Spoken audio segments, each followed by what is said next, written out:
Hi, my name is Debbie Davis. I'm the EHR analyst for Baylor Medical Center in Uptown.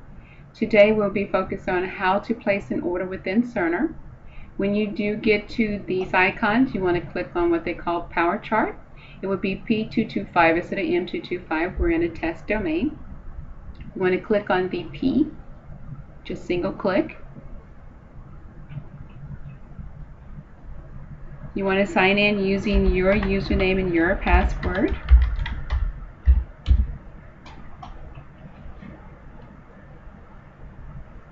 You want to establish your patient list so that you'll be able to find your patient much easily, or you can search for your patient name by typing their first and last name, or last name and first name, in the white box over in the upper right hand corner.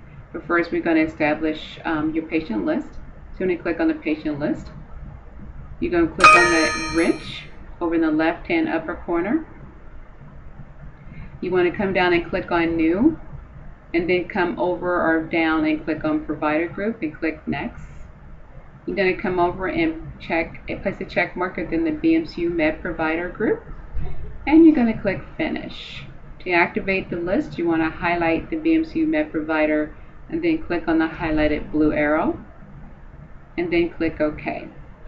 Although there is patients normally here, if you are placing an order, there is not one here due to this is a test domain. So we're going to go ahead and type in the patient's last and first name. I'm going to click enter. I'm going to choose the patient's most latest visit if they've been here multiple times and highlight it and click OK.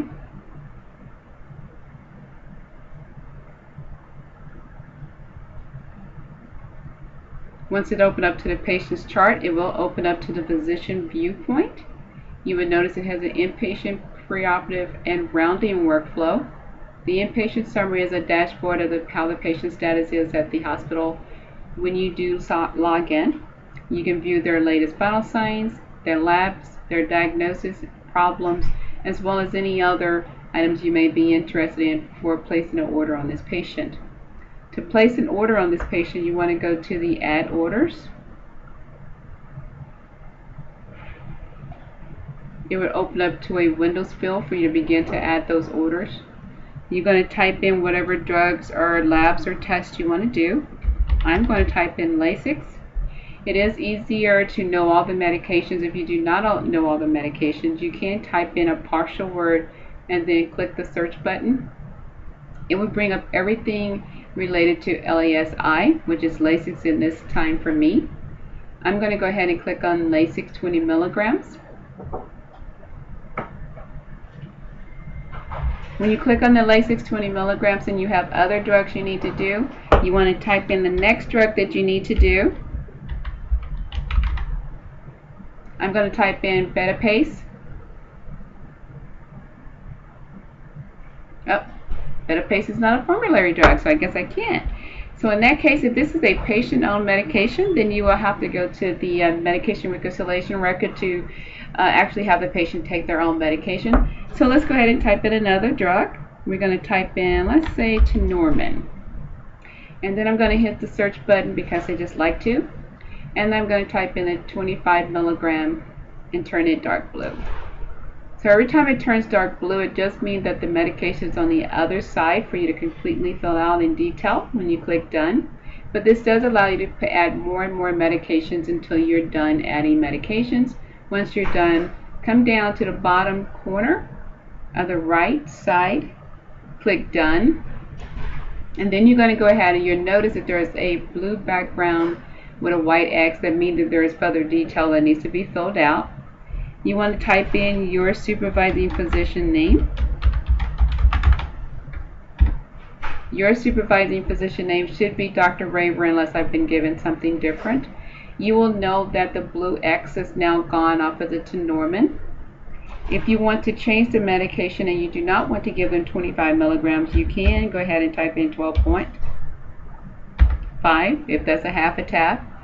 And then you can go up to the very top of the Lasix, and you'll notice there's nothing actually missing except for the supervising physician name.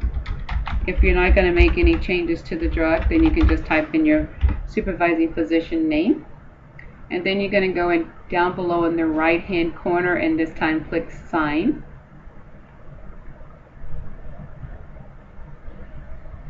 You have to refresh for the orders to come through. You'll notice that the Tenormin and Lasix are showing processing.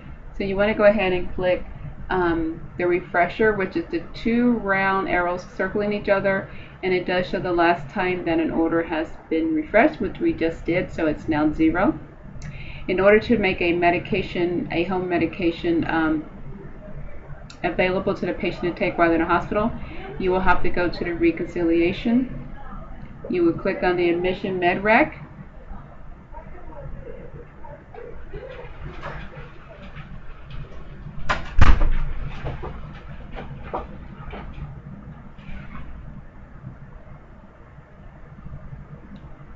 Any medication that is considered the home patient medication will be the one with either the white scroll and an orange background with a white asterisk, or you would be also the prescription with the orange asterisk. So anything you see with an orange asterisk is considered the patient's home medication. So you will go ahead and click if you want them to take it here, which is the green, or to stop while they're here in the hospital. So clicking under the orange means I'm stopping the drug. Clicking on the green means the patient can take the drug while they're here in the hospital. Since it is not a formulary drug, you will get a pop-up message said to convert to inpatient medication, and if there is no best matches or other options to give the patient, then you will allow the patient to take their own medication while they're here at the hospital. And you will highlight the patient-owned medication, which tells you that there's an interaction checking problem because the system cannot do a drug-to-drug interaction on a patient because it is a patient-owned medication. So we're going to click OK. You notice that the medications now continue to give. And then you're going to come down to the bottom right-hand corner again, and I know you can't see it, but it's there. You're going to click on Reconcile and Sign.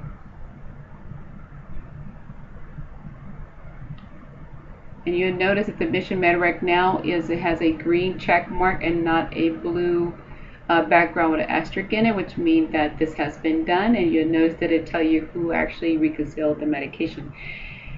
Just want to, if you have any questions, please feel free to email me. My email address is debdavis@uspi.com.